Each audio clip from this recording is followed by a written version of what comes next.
Good morning, everybody. I'm sorry I'm unable to be there live today, but I wanted to learn today the story of the Meirat. At the Meirat, we know the Torah goes through the whole story of the Paraduma, and then it tells us the very sad news that Miriam passes away. When Miriam passes away, the um, the Torah describes in the second after it says that Miriam passes away, it says "V'lo haya ma'im la'eda vayikalu al Moshe v'al Aaron." There was no water for the Eda. Vayikalu al Moshe v'Aaron, and they gathered upon Moshe and Aaron. Vayarev ha'ami Moshe, and the people argued with Moshe. Vayomer le'mor, and they said to him, "V'lu gavanu b'gava achenu lifnei Hashem." Oh, we should have died like all of our brothers. We should have done. Why did you bring us into this midbar to die us and our and our flocks? What was the purpose? We've traveled for so long. We've been involved for so long. We've had this great expectation of eventually we're going to go into the land of Israel, which was promised to us, which we connected to, and now all of a sudden we're seeing that we don't have water. If we don't have water, how can we possibly live? Why did you take us out of Mitzrayim to take us to this terrible place? This place where we are right now is not a place of seeds, of ta'ena, v'gefen, v'rimon, or mayim ein lishtot, and there's no water, there's no beautiful fruits, and there's no water to drink. And the Torah says, "V'yavo Moshe v'Aaron mipnei hakahal el petach ohel moed, v'yiplu al pneihem v'yar kavod Adonai alehem." That Moshe and Aaron come mipnei hakahal, to the end, in the face of the kahal, the congregation we call it, el petach ohel moed, to the entrance of the ohel moed, vayiplu al pneim, and they fall on their faces. And we've spoken about what it means to fall on your face. Is it in tefillah? Is it in desperation? Is it in exasperation? Vayar kavod Adonai alehem, and Hashem's presence comes and appears before them.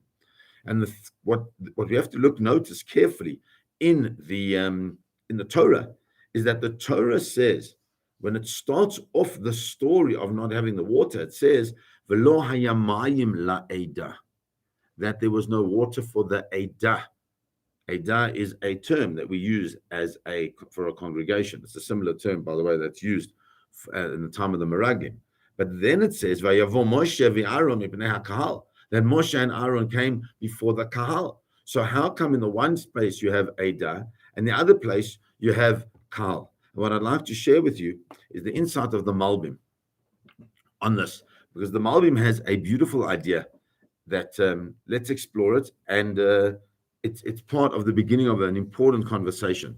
I think in this parsha and in the Torah as a general rule as to what is the difference between Eda and Kahal, and how we're supposed to understand the differences within the gatherings of the people of Am Yisrael in the desert and elsewhere. So says the Malbim. Says he gathered the kahal. Now, says the Malbim, I'm going to explain. Why is it that Moshe Rabbeinu deviated from the word of Hashem? Why did he hit the rock the first time? Why didn't he speak to it as he was told to do by the Ribono Shel Olam? Because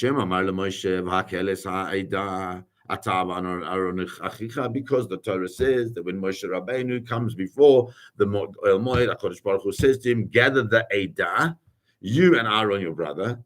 V'heim hikilu et hakahal. What did they gather? They gathered the kahal. So initially we found that the Eda are the ones that complain. And then what we find is that the kahal are the ones that come against them. And then when Moshe Rabbeinu, when then Hashem says to Moshe and to Aaron, what do he say? He says they must gather who? He says they must gather the Eda. Kachet hamateh v'hakel et ha'eda.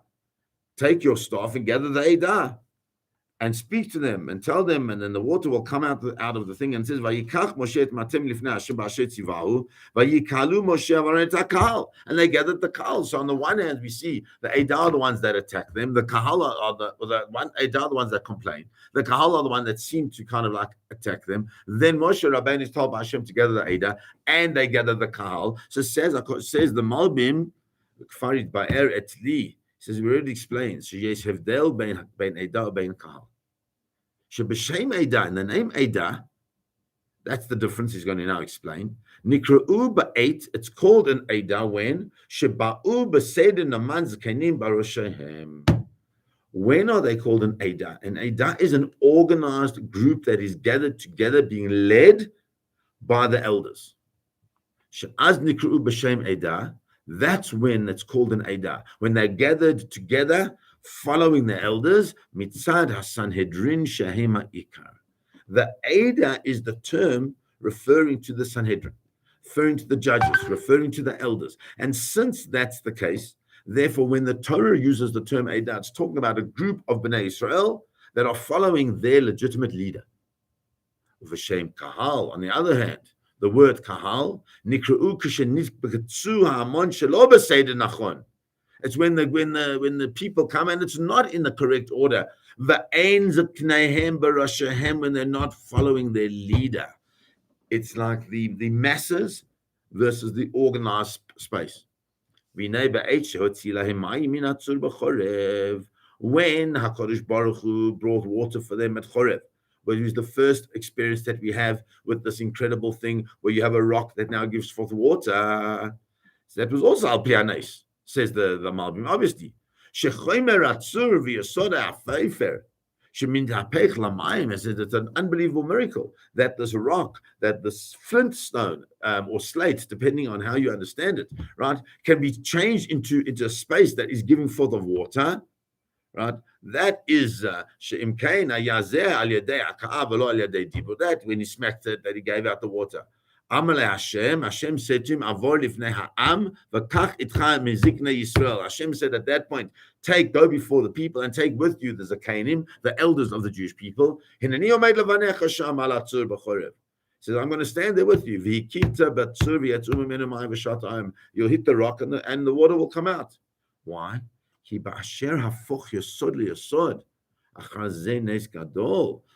it was this unbelievable miracle, to change a yesod, it's like that concept of the different elements that the world is made out of. The element of the ground is changed to the element of water. That's an incredible nace. If that's the case, Moshe Rabbeinu had to bring with him the Zakanim, the elders. Why? Because they are on such a high spiritual level that it's because of them that such a miracle can occur. HaKadosh Baruch Hu is there. Hashem Haya B'Rosham. However,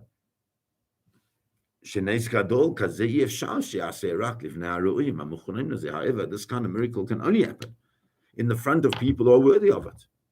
And that's why when the HaKadosh Baruch Hu wants this incredible miracle, when Moshe Rabbeinu is not going to hit the rock now, he's now going to speak to the rock. He says, Hakel et ha'idah.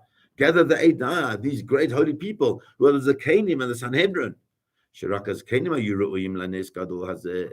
Only the Zakanim were worthy of such a great miracle. So what happens?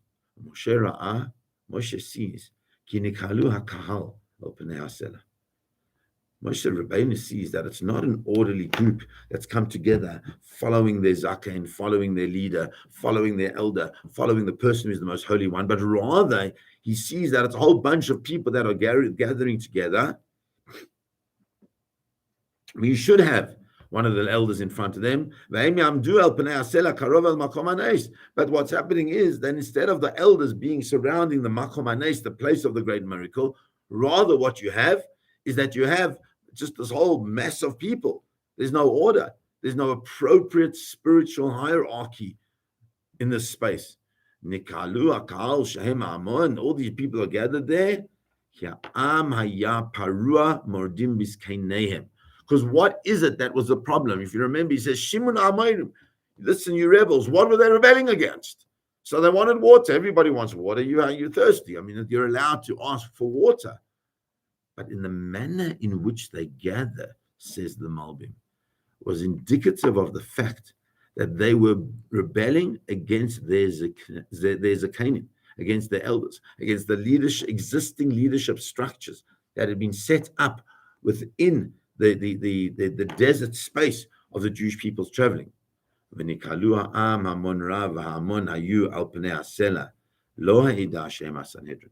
And because they were rebelling against the leadership structure, that they felt it was appropriate for them, for just your average person, to stand at the place where the great miracle was about to happen. And that Moshe Rabbeinu couldn't handle. Moshe Rabbeinu, from that, he got so upset. And that's why it says that the Tanchuma says, Kevin Shirao Tam Ba'im, since he saw that when he saw them coming, Ama Moshe and Aaron, Moshe says to Aaron, Ma'u Kinus there, what's going on, all these people? Amale Aaron, Baal Gimol Chesed in Miriam, they wanted to come to do Chesed. Right? Chesed Shalemes, they want to be Menachem Oval, they want to give respect to the dead, they want to be Menachem Oval us. Amale Moshe says to him, Aina Ta Yodal Avdil Ben Kinus Lekinus. Says to him, Aaron, hold on a second, you have to bit of insight. I know you love everybody, and I know you always judge everybody positively, but can't you be mavdil? Can't you separate? Can't you differentiate between two different types of gathering? This gathering is not a kinus that is gathering to fix, to nurture, to help, but it's a kinus of kalkala. It's a kinus that's coming to destroy. Because how do I know that? How do I know that it's not a nurturing space of people coming together? Because in a nurturing space, there's appropriate behavior, there's appropriate derech eretz, there's appropriate way of ordering things in a specific hierarchy. There should be the leaders in front of them.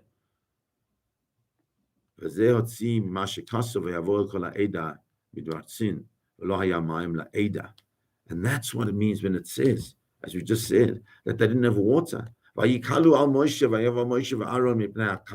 and Aaron come before the Kahal. Initially, they were an Ada. Why? Initially, they followed their leaders. But after that everything changed. Once they already expressed their dissatisfaction of the fact that they didn't have water, the whole hierarchy changes. And instead of the appropriate manner in which they should engage with Moshe, it becomes a complete free-fall, anarchy. So he says that's what happens here. Therefore, Moshe Rabbeinu recognizes that this is a fundamental problem. For Asha Ama Yumoirim Mamrim Bezakenim and Moshe Rabbeinu, and now Aaron, being pointed out, he sees that the people are going against this Kenim, and absolutely not in any way worthy of the great miracle that's going to happen. It's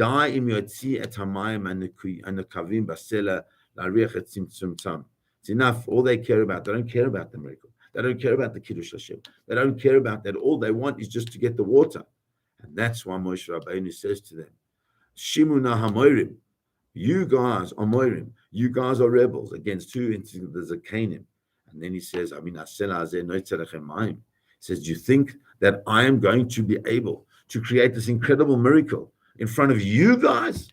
That water will come out in front of you guys? Not going to happen. It can't happen. Not the way initially that HaKadosh Baruch Hu wanted it to happen. Because why? Because you're not the Zakanim. You're not worthy of this incredible miracle. And so therefore he says, so therefore the only way I can do that is by destroying the very essence of what this rock is. How do I do that? By smacking it. And by smacking it was an indicative of Moshe Rabbeinu saying to them, the real miracle cannot happen here today, because you have totally destroyed the order in which we as Am Yisrael are supposed to behave. We come together. When we come together being led in the appropriate way by our leaders, by those who are greater, by those who are who have reached greater spiritual heights. And that really is the difference between Eidah and Kahal. We speak about, it's interesting, we speak about the Kehillah, but perhaps we should speak about the Eidah.